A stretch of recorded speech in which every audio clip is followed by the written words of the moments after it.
मौत से किसको रुस्तगारी है, आज वो तो कल हमारी बारी है। आगाह अपनी मौत से कोई बशर नहीं, सामान 100 बरस का पल की खबर नहीं। सुबह होती है शाम होती है, उम्र यूं ही तमाम होती है। जिंदगी हो रही है मिसले बर्फ के कम, रफ्ता रफ्ता चुपके दम बदम। गया वक्त फिर हाथ आता नहीं, मरा बेल घास खाता नहीं। गनीमत समझ जिंदगी की ये बहार, के आना न होगा यहाँ बार बार। कर ले तौबा अभी भी वक्त है, फिर ये न कहना कि हिसाब बहुत सख्त है। उठ बंदे बांध कमर क्या डरता है, फिर आगे आगे देख अल्लाह क्या करता गे। ए इंसान अब भी फुर्सत तौबा है, देर न कर वो अभी गिरा नहीं, जो गिरा फिर संभल गया। मौत से किसको रुस्तगारी है, आज वो तो कल हमारी बारी है। मोहब्बत से दुरूद शरीफ पढ़ लीजिए।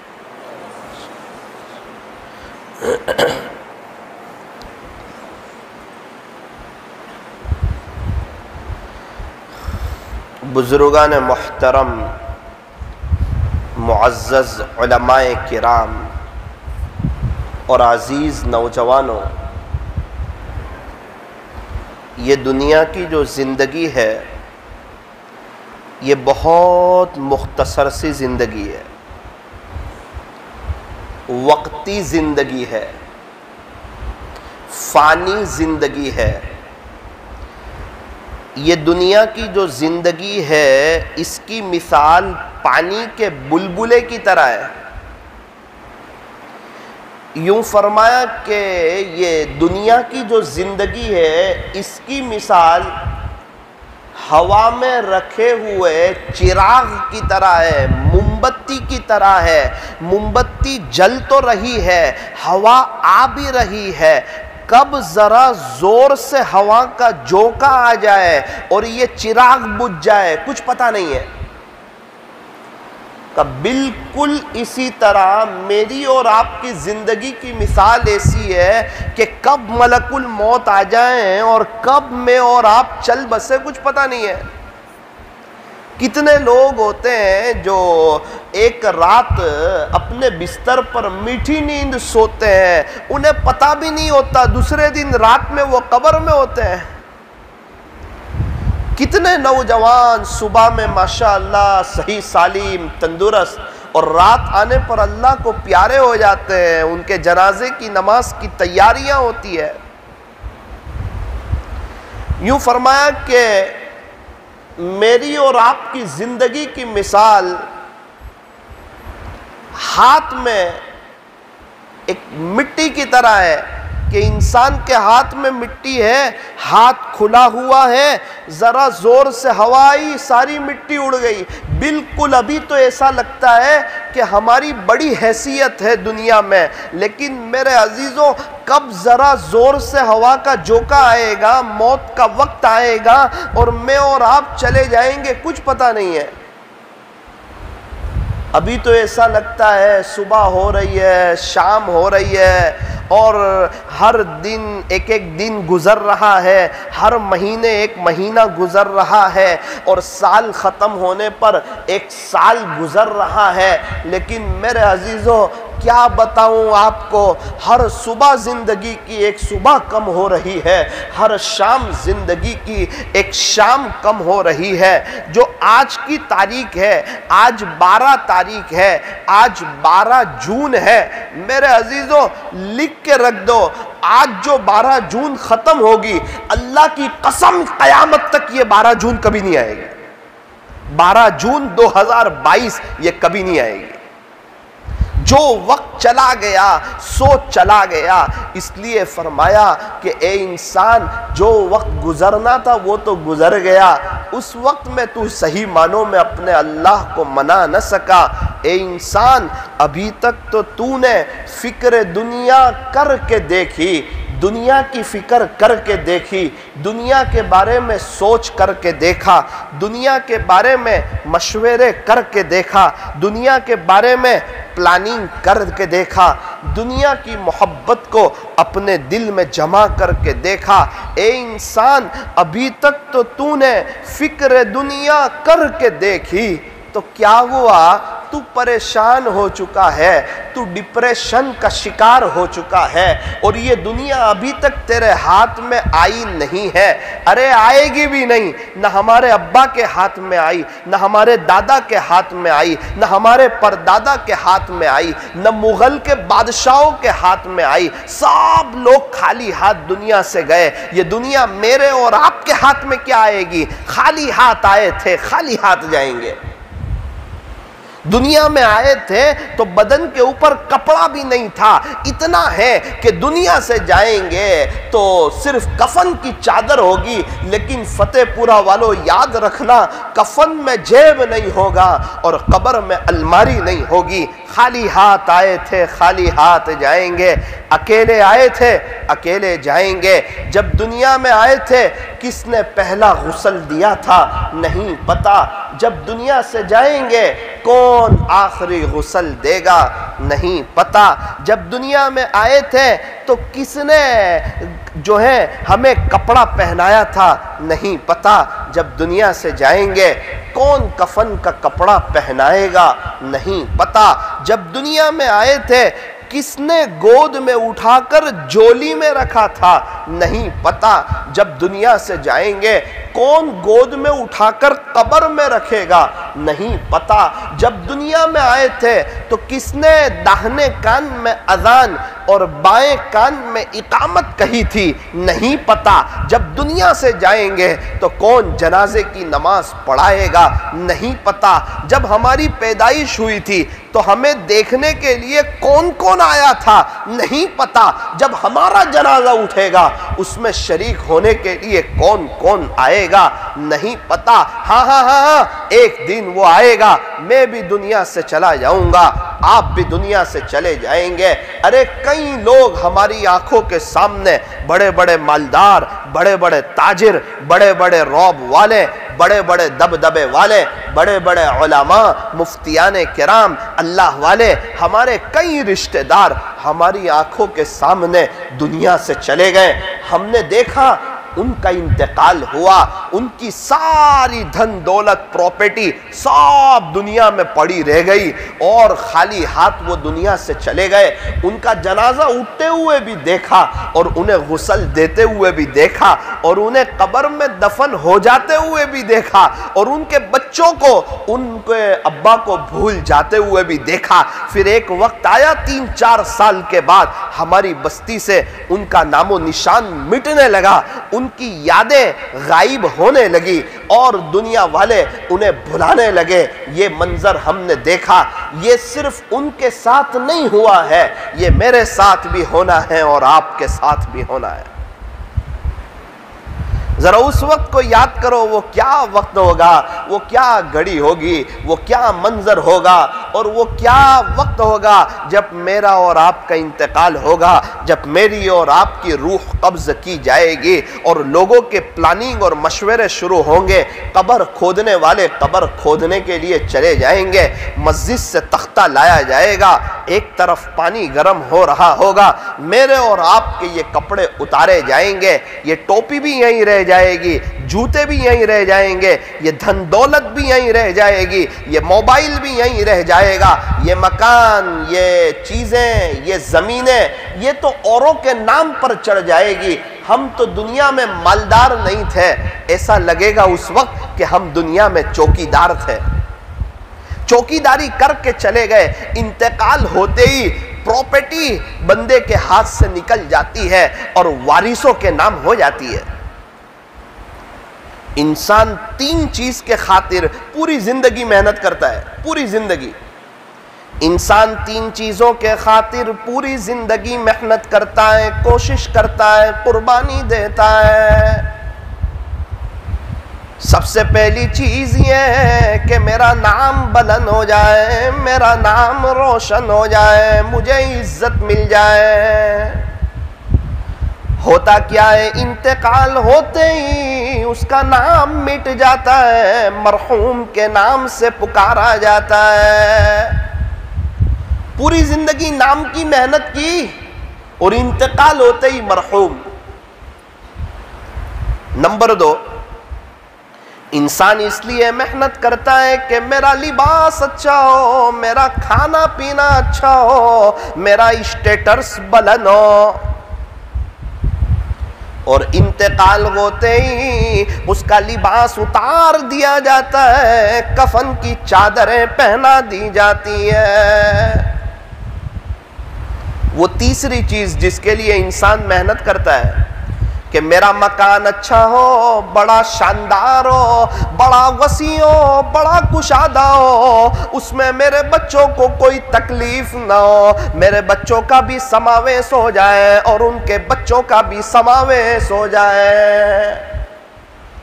और इंतकाल होते ही उसका मकान यहीं रह जाता है और उसे कब्र के हवाले कर दिया जाता है, वही उसका मकान हो जाता है। एक कब्रस्तान तेरा तो हिसाब बड़ा ही नेक है, तेरे यहाँ अमीर हो या गरीब सबका बिस्तर एक है।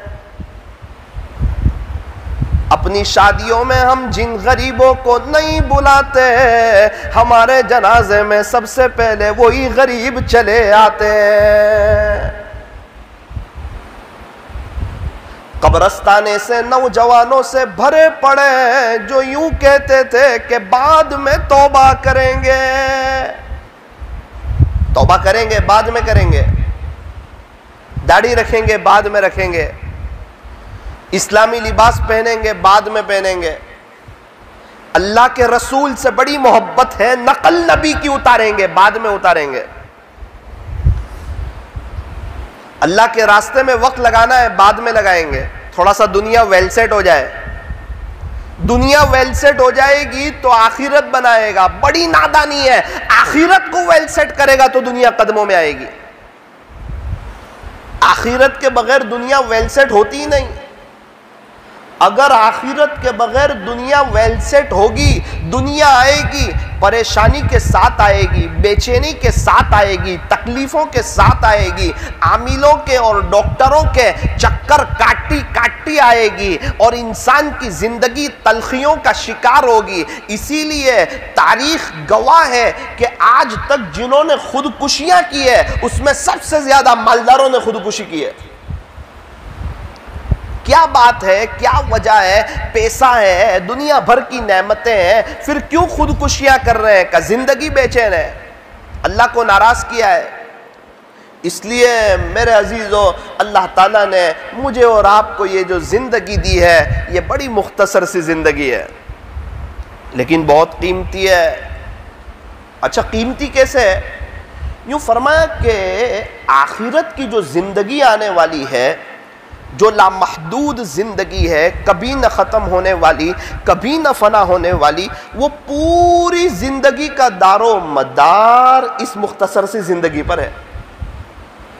अगर इस मुख्तसर सी जिंदगी में अल्लाह और उसके रसूल को राजी कर लिया, अल्लाह के हुक्मों को पूरा किया, नबी के तरीक़ों के मुताबिक अपनी ज़िंदगी गुजारी, शरीयत और सुन्नत के मुताबिक अपनी ज़िंदगी गुजारी और नेक बन के चले गए, अल्लाह के वली बन के चले गए, अल्लाह को मना करके चले गए, अल्लाह को राज़ी करके चले गए, अल्लाह से सुलह करके चले गए, अल्लाह से दोस्ती करके चले गए, अल्लाह से यारी लगा के चले गए, अल्लाह को अपना बना के चले गए, अल्लाह पाक से अपनी सुलह कर ली, अल्लाह पाक से दोस्ती मजबूत कर ली और दुनिया से चले गए।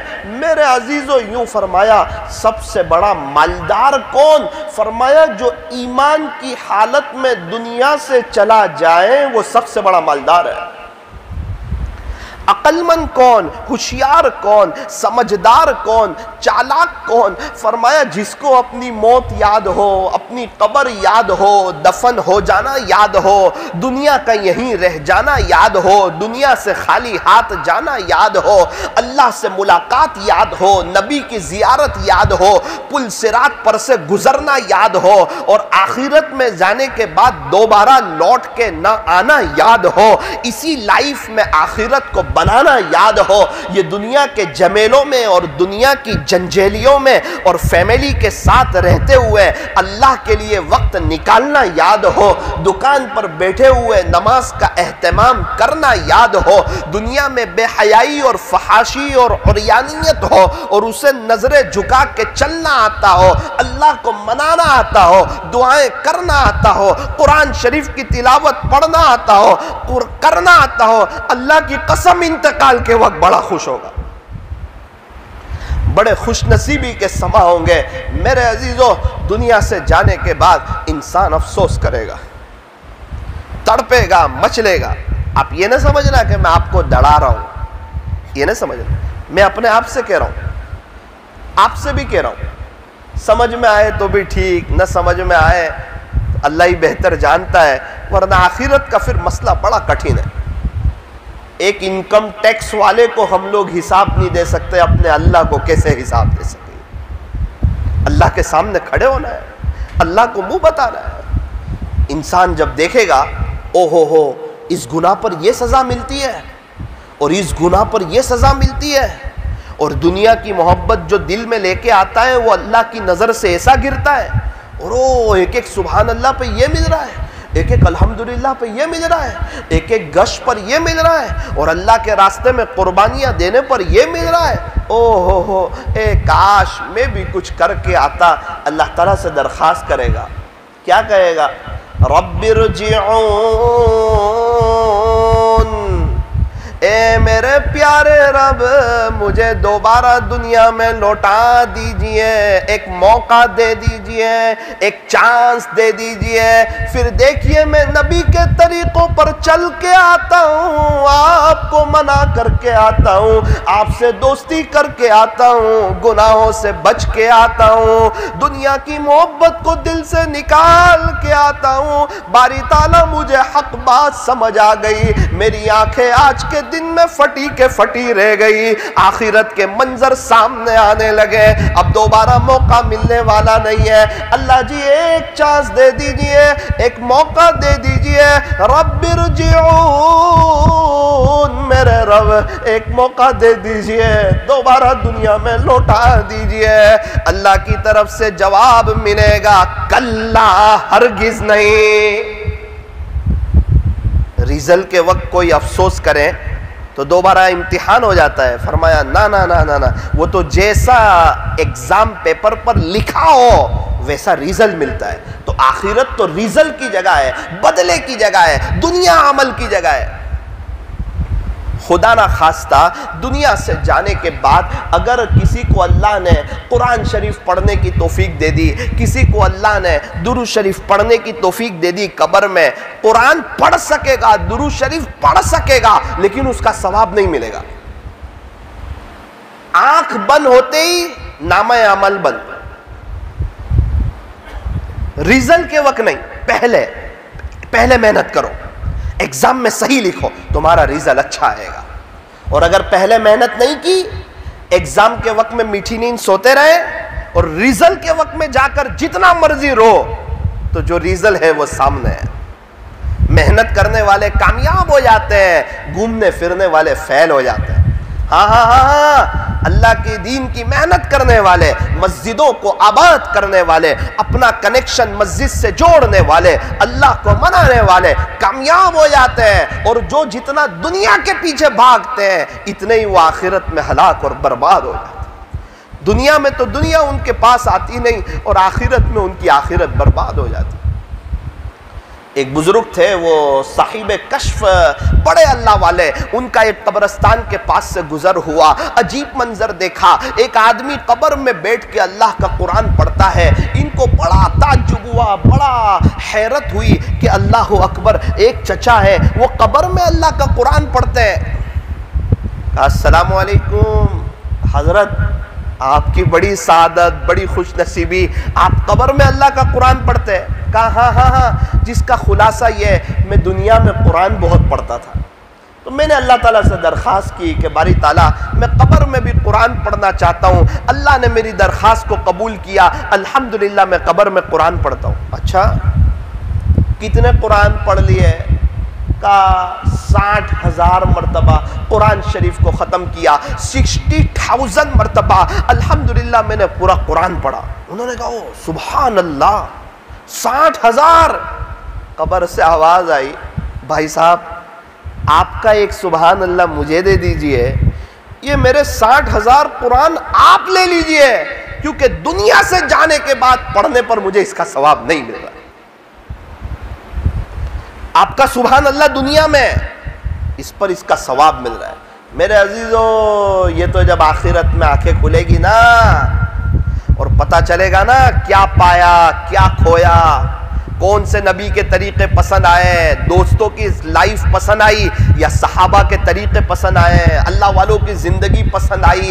एक जिंदगी थी, क्या करके आए, क्रिकेटरों के दीवाने बन के आए या प्यारे नबी के दीवाने बन के आए।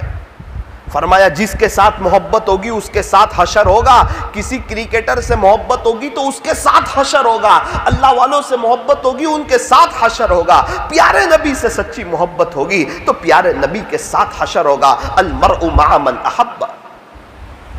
अल्लाह तबारक व तआला हमें सही समझ अता फरमाए। एक बुजुर्ग थे, कब्रिस्तान में एक नौजवान से मुलाकात हुई। हजरत ने बहुत अजीब सवाल पूछा, बड़ा अजीब सवाल पूछा। एक कब्र की तरफ इशारा किया और कहा बेटा, ये कब्र वाला अगर दुनिया में आ जावे तो क्या करेगा? ये कब्र वाला अगर दुनिया में आ जावे तो क्या करेगा? उसने कहा हजरत ये तो आ ही नहीं सकता दुनिया में। हजरत ने कहा वो तो मुझे भी पता है कि अब आ सकता नहीं। मैं तुझे ये नहीं कहता हूं कि कब्र वाला आ जाएगा, मैं तो ये कहता हूं अगर अल्लाह इसे एक मौका दे दे तो क्या करेगा, वो सवाल पूछता हूं। तो उसने बड़े मुंह भर के कुछ बातें कही। हजरत फिर तो ये नमाजों का एहतमाम करेगा, मस्जिद को आबाद करेगा, अल्लाह के दीन की मेहनत करेगा, नबी की सुन्नतों पर मर मिटेगा, एक गुनाह नहीं करेगा, अल्लाह को नाराज नहीं करेगा, दुनिया की मोहब्बत बिल्कुल दिल में नहीं रखेगा, चूंकि आखिरत देख के आया है तो ये तो पूरा अल्लाह का हो जाएगा। हजरत मुस्कुराए और कहा देख ये तो अब आने वाला नहीं है, ये सब तू कर ले। क्या कहा? कि ये तो अब आने वाला नहीं है, इसको तो मौका मिलने वाला नहीं है, ये सब तू कर ले। एक वक्त आएगा ये सब न तुझे मौका मिलेगा, ये सब न मुझे मौका मिलेगा। जब आखिरत की आंखें खुलेगी ना, यूँ फरमाया कि इंसान की आंखें खुली के खुली रह जाएगी, फटी के फटी रह जाएगी। ओ हो, यहाँ एक एक अमल पे ये मिल रहा है, ये मिल रहा है।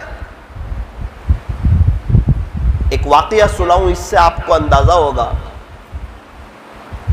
कि एक एक छोटे छोटे अमल पे खुदा के दरबार में कितने ऊंचे मकाम मिलते हैं। आपने नाम सुना होगा हारून रशीद का और जुबैदा खातून का। दोनों नहर के किनारे चहलकदमी कर रहे हैं, चल रहे हैं, तफरी कर रहे हैं। तफरी करते करते हारून रशीद आगे हैं, जुबैदा खातून इनकी बीवी है, वो पीछे पीछे चल रही है। चलते चलते एक जगह रेत थी, मिट्टी थी। देखा कि उस वक्त एक बुजुर्ग थे,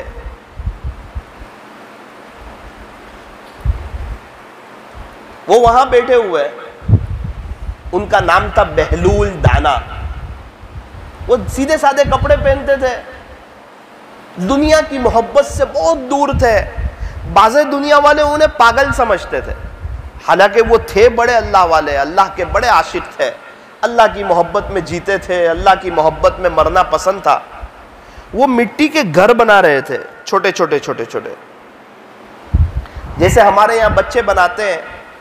मिट्टी के घर बनाते भी हैं और हाथ लगा के तोड़ भी देते हैं, बच्चे तो बच्चे ही होते हैं। तो बहलूल दाना भी बच्चों की तरह मिट्टी के घर बना रहे।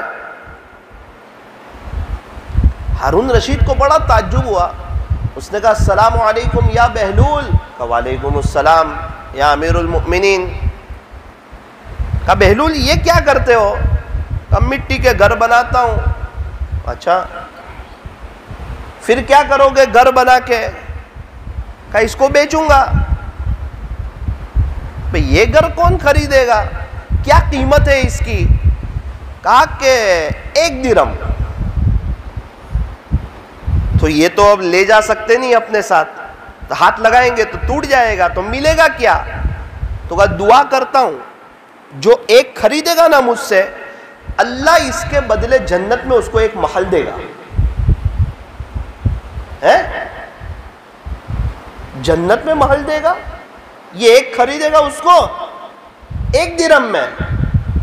हारून रशीद ने कहा क्या बहकी बहकी बातें करते हो बहलूल, आगे चले गए। ऐसा हो सकता है कि 1 दिरहम में ये दो जन्नत में महल मिले?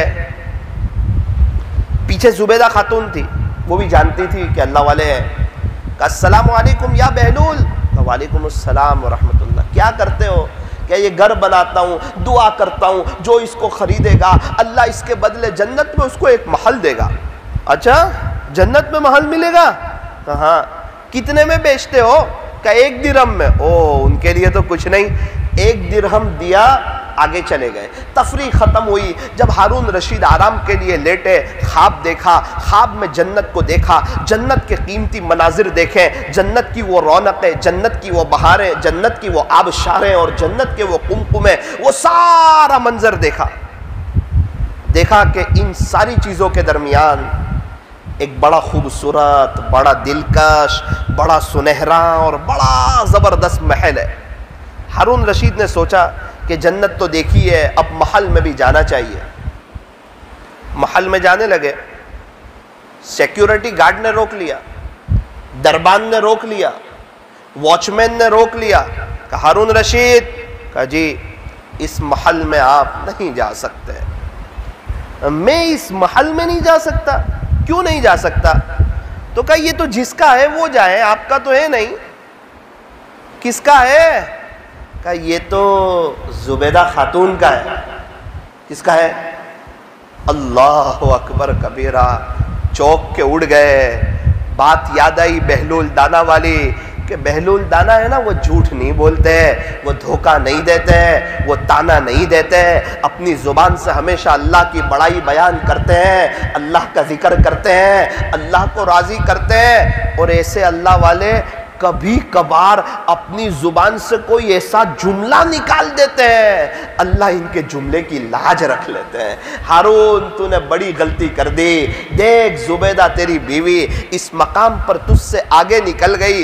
1 दिरहम देकर जुबैदा खातून ने जन्नत में महल को खरीदा और हारून तूने ख्वाब में उसके शानदार महल को देखा, उसके खूबसूरत महल को देखा, उसके पुर रौनक महल को देखा। हारून तुझे क्या हो गया? जितने महल जितने घर बन रहे थे सारे ही खरीद लेने थे। और बहलूल दाना जब तक जितने घर बनाते वो सारे खरीद लेता। आज जन्नत में तुझे कितने महल मिलते हैं। हारून अपने आप को कोसने लगे, अपने आप को कुछ न कुछ कहने लगे, हाय अफसोस हारून तुझ पर, ए काश तूने बहुत नादानी का सौदा किया, जुबैदा ने बड़ी अक्लमंदी का सौदा किया, ए काश तू भी खरीदता।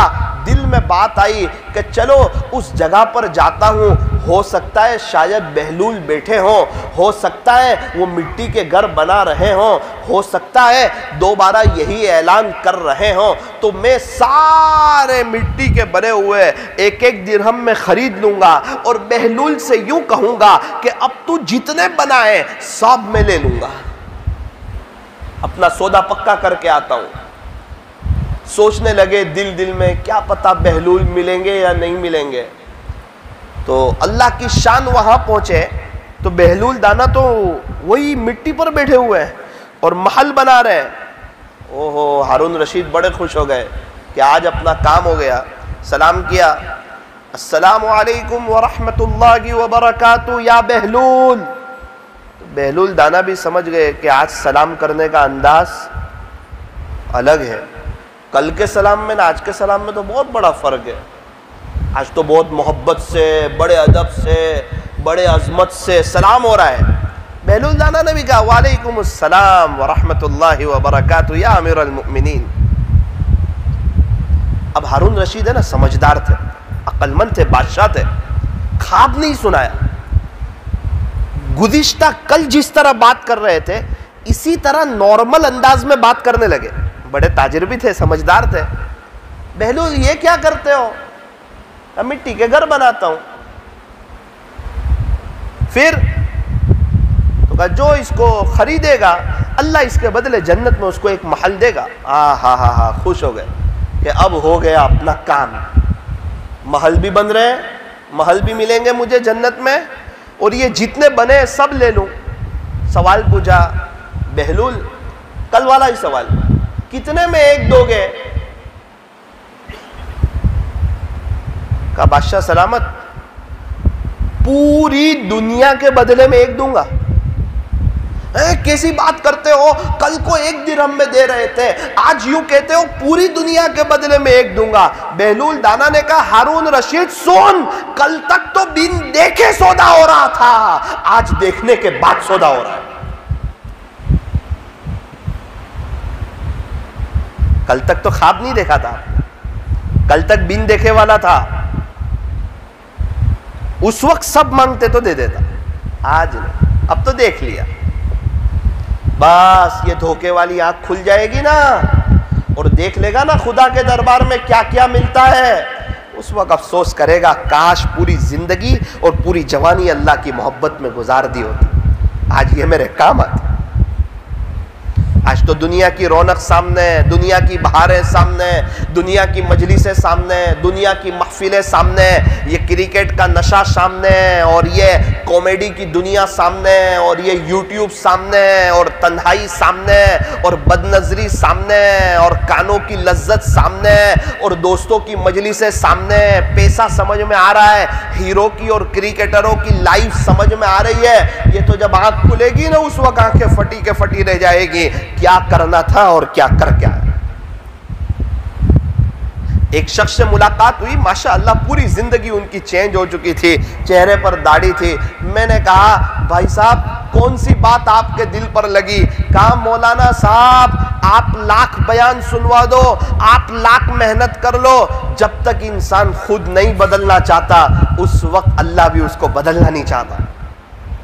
मैं सब सुनता था लेकिन मैं अपने आप को चेंज करने की नीयत नहीं करता था। तो अल्लाह कहते थे चल तू मेरे दीन का मोहताज है, मेरा दीन तेरा मोहताज नहीं है।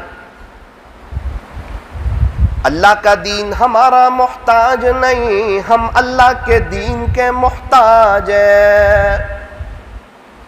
दीन की मेहनत अगर हम नहीं करेंगे अल्लाह समाज से माजूरीन को खड़े करेगा, गूंगे बहरों को खड़ा करेगा और वो अल्लाह के दीन का काम करेंगे। अल्लाह का कुरान हमारा मोहताज नहीं, हम अल्लाह के कुरान के मोहताज हैं। रमजान चला गया, हमने कुरान एक तरफ रख दिया, हमने अल्लाह का कौन सा नुकसान किया? अपना ही नुकसान किया। मेरे बंदे, रमजान के जाने के बाद तू कुरान नहीं पढ़ना चाहता, याद रख मेरा कुरान तेरा मोहताज नहीं।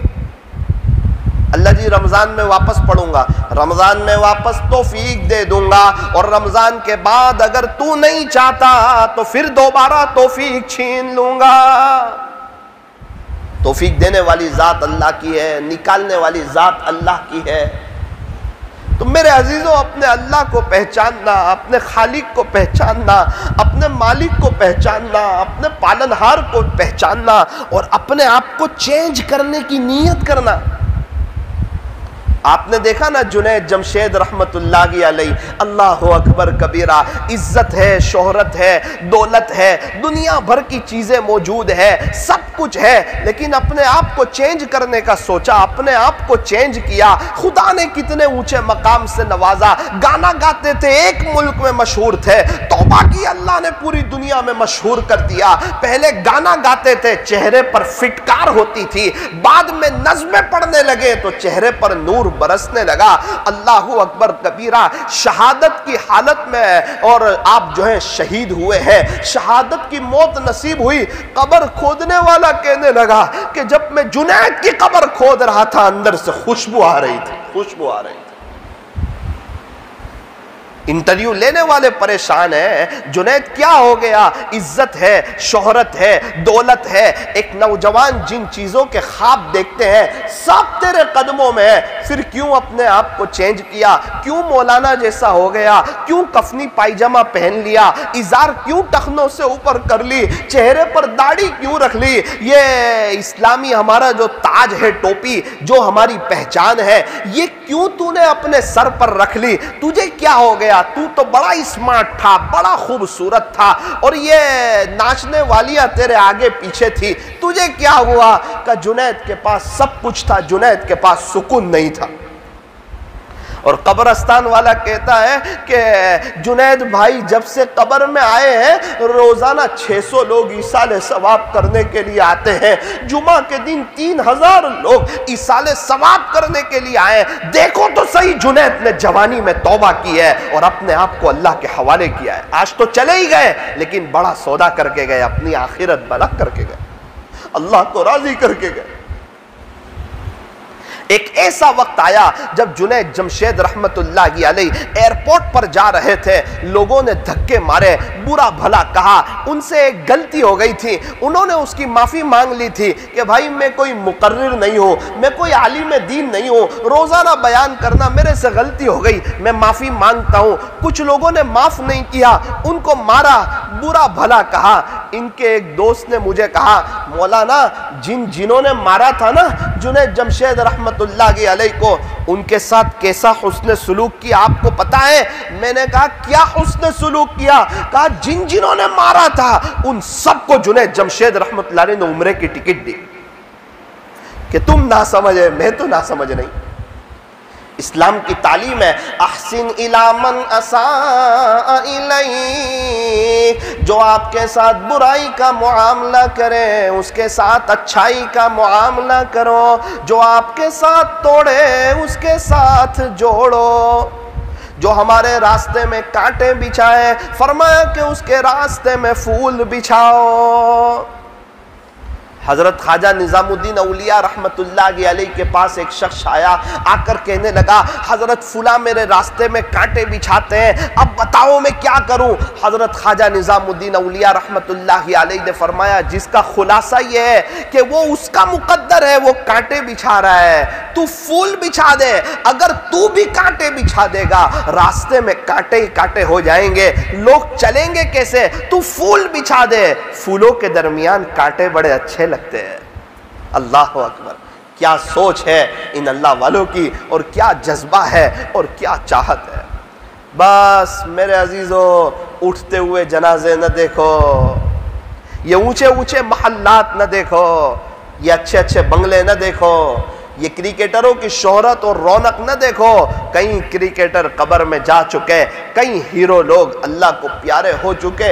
एक दिन आएगा मैं भी चला जाऊंगा, आप भी चले जाएंगे, मेरी फैमिली के भी जनाजे उठेंगे, आपकी फैमिली के भी जनाजे उठेंगे, मेरे बच्चों के भी जनाजे उठेंगे, आपके बच्चों के भी जनाजे उठेंगे। मैं एक सवाल पूछता हूं आपको, फतेहपुरा में रहने वाले 150 साल पहले वाले कहाँ हैं? दाहोद में रहने वाले 200 साल पहले वाले कहाँ हैं? संजेली में रहने वाले 300 साल पहले वाले कहाँ हैं? जालोद में रहने वाले 400 साल पहले वाले कहाँ हैं? गोधरा में रहने वाले 500 साल पहले वाले कहाँ हैं? ये सब कहाँ चले गए? कहाँ है मेरे और आपके परदादा? कहाँ है उनकी ज़मीनें? कहाँ है उनके दस्तावेज? कहाँ है उनका नाम और कहाँ है उनका रौब और कहाँ है उनका दबदबा? जिस तरह वो आज चले गए और उनका नामो निशान हमने भुला दिया, बिल्कुल इसी तरह मैं और आप भी चले जाएंगे और मेरा और आपका नामो निशान भी मिटा दिया जाएगा। एक बादशाह ने बड़ा ही शानदार महल बनाया, बड़ा कीमती महल बनाया, बड़ा पुररौनक महल बनाया। और जब उसका महल बन रहा था, उसने खजाने के दरवाजे खोल दिए और मेहमानों से कहा, ऐसा शानदार और ऐसा आलीशान महल बनाना कि इसमें कोई भी ऐब ना हो, बहुत शानदार हो, दुनिया वाले देखते रह जाए और मेरी तारीफें करते रह जाए कि इतना शानदार और इतना कीमती और इतना जबरदस्त महल दुनिया में हो सकता है। ये तो ऐसा लगता है कि दुनिया की जन्नत है, ऐसा शानदार महल हो। मेहमानों ने कहा, बादशाह सलामत, हमें तो पैसा चाहिए और आप पैसा दे रहे हैं तो हम ऐसा ही बना देंगे, तो बड़ा शानदार हो, बड़ा दिलकश हो, एक ऐब उसमें नहीं दिखेगा आपको। कुछ मुद्दत गुजरी और वो महल तैयार हो गया। और बादशाह सलामत जब देखने के लिए गए, अश अश करने लगे, ओ हो, मेरा ऐसा महल, इतना शानदार महल, इतना कीमती महल। बादशाह की दिल में बात आई कि अब तो मेरे महल की तारीफ होनी चाहिए और मेरे पैसों की भी तारीफ होनी चाहिए कि ये बड़ा बादशाह है, इसका बड़ा नाम है, क्या इसका महल है। लोगों को कैसे करीब करें महल के? उसने इनाम की लालच दी। क्या इनाम की लालच दी? उसने कहा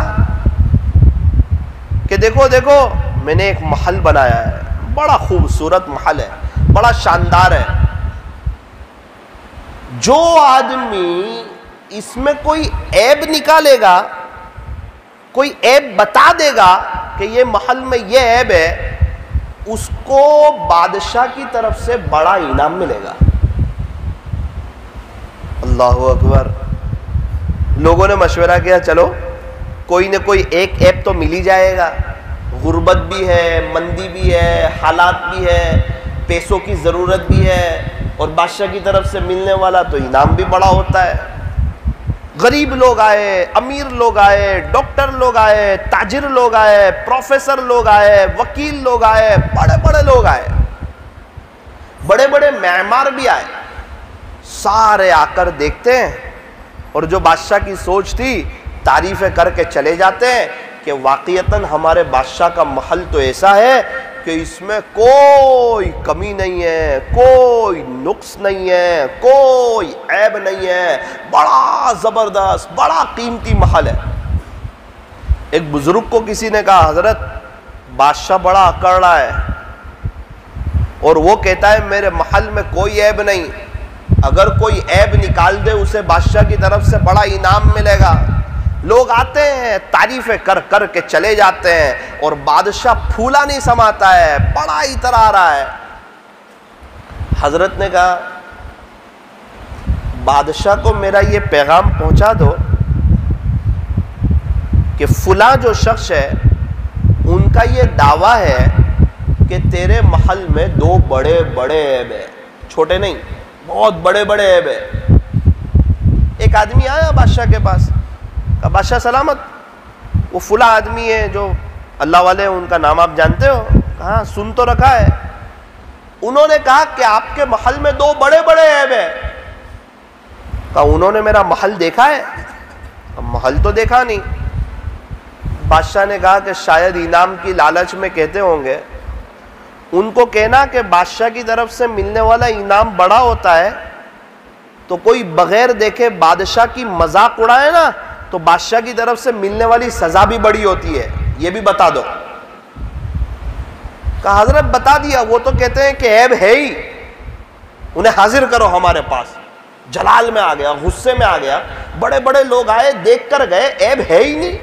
और ये बगैर देखे कहते हैं दो बड़े बड़े ऐब है, क्या समझते हैं, क्या कहना चाहते हैं और क्या मुझे समझाना चाहते हैं, उन्हें हाजिर किया जाए। हाजिर किया गया। बादशाह ने कहा आपने मेरा महल देखा है? कहा जी नहीं। मेरे महल में कोई ऐब है? हाँ जी, दो बड़े बड़े ऐब है। ख्वाब में देखे? फरमाया नहीं। इनाम की लालच में कहते हो? कहा ना। आपको पता है बादशाह के कोई मजाक उड़ाए तो सजा बड़ी मिलती है? कहा जी मालूम है। अच्छा बताएं कौन से ऐब है हमारे महल में? दो। बड़ा शान से बैठा था वो। हजरत ने कहा बादशाह सलामत, क्या कहने आपके महल के, बड़ी तारीफें सुनी आपके महल की, दुनिया की जन्नत जैसा आपका महल है, बड़ा खूबसूरत, बड़ा शानदार, बड़ा पुररौनक, बड़ा दिलकश। और अभी तो माशाअल्लाह पूरे शहर में आपके महल के चर्चे ही चर्चे, हर जुबान पर आपकी तारीफ है कि हमारे बादशाह ने ऐसा महल बनाया। और बादशाह ने कहा भाई ये तो आप तारीफें कर रहे हो, आपने तो यूं कहा कि दो बड़े बड़े ऐब है। बादशाह खुश हो गया, ये तो मेरी तारीफें ही हो रही है, शायद आप मेरे करीबी होना चाहते थे। तो कहा नहीं, ऐब है? बोले है, वो बताता हूं अभी, पहले बात तो सुनो, आपका महल बड़ा अच्छा है। बादशाह ने कहा ना ना ना, ऐब बताओ ऐब। कहा बादशाह सलामत, बड़ा अच्छा महल है, सबसे बड़ा पहला ऐब यह है कि आपका यह महल हमेशा नहीं रहेगा, इस पर कयामत आएगी। अल्लाह अकबर। बादशाह बड़ी शान से बैठा था, बड़ा अदब से बैठ गया, हजरत हजरत करने लगा कि बिल्कुल सही बात है, ये मेरा महल हमेशा तो रहेगा नहीं। फिर हजरत ने दूसरी उसने कहा जी हजरत दूसरी बात भी बता दीजिए। बड़ा मोहब्बत करने लगा। हजरत ने कहा बादशाह सलामत, दूसरा ऐब तो इससे भी बड़ा है। बोले वो क्या? बोले दूसरा ऐब ये कि आप भी इस महल में हमेशा नहीं रहोगे।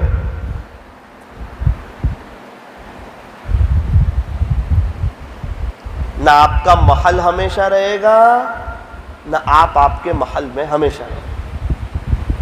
बिल्कुल इसी तरह फतेहपुरा वालों, न हमारा घर हमेशा रहेगा, न हम हमारे घर में हमेशा रहेंगे, न हमारी फैमिली हमेशा रहेगी, न हम हमारी फैमिली के दरमियान हमेशा रहेंगे, न हमारे दोस्त लोग हमेशा रहेंगे, न हम हमारे दोस्तों के दरमियान हमेशा रहेंगे, न हमारा बिजनेस हमेशा रहेगा, न हम हमारे बिजनेस के दरमियान हमेशा रहेंगे। अल्लाह करे कोई बात मेरे दिल पे लग जाए, आपके दिल पे लग जाए। दिलों को पलटाने वाली ज़ात अल्लाह की है। हम तो मेहनत कर सकते हैं, कोशिश कर सकते हैं, दो अच्छी बात समझा सकते हैं, कोई लच्छेदार बयान करके चला जाऊं और आप लोग यूं कहे कि मौलाना आए थे बड़ा अच्छा बयान करके चले गए। मैं ये नहीं सुनना चाहता। मैं तो इसका कायल हूँ कि बयान तो हमेशा अच्छा ही होता है, दीन की बातें तो अच्छी होती है, दीन की बात कभी बुरी होती है? कोई मौलाना करे, कोई जमात का आदमी करे, कोई आम इंसान अल्लाह के दीन की बात, एक गैर आदमी अल्लाह के दीन की बात करता है तो अच्छी लगती है, नबी की तारीफ करता है तो अच्छी लगती है, तो दीन की बातें तो अच्छी होती है। अब ये जाने दो बयान कैसा हुआ। अरे हमारी जिंदगी के अंदर इंकलाब आया कि नहीं, हमारी सोच चेंज हुई कि नहीं। एक बात याद रखना, जब इंसान ऐसी मजलिसों में आता है, बैठता है, अल्लाह की शान अगर अल्लाह का करम हो जाए, उसकी सोच चेंज होती है। सोच नजर नहीं आती है लेकिन चेंज होती है ना, तो जिंदगी में मजा आ जाता है। फरमाया कि दुआ कभी भी नजर नहीं आती, दुआ का कभी भी कोई रंग नहीं होता, लेकिन जब दुआएं रंग लाती हैं तो जिंदगी रंगों से भर जाती है। खाने में नमक नजर नहीं आता, लेकिन खाने में नमक न हो तो खाने का भी मजा नहीं आता।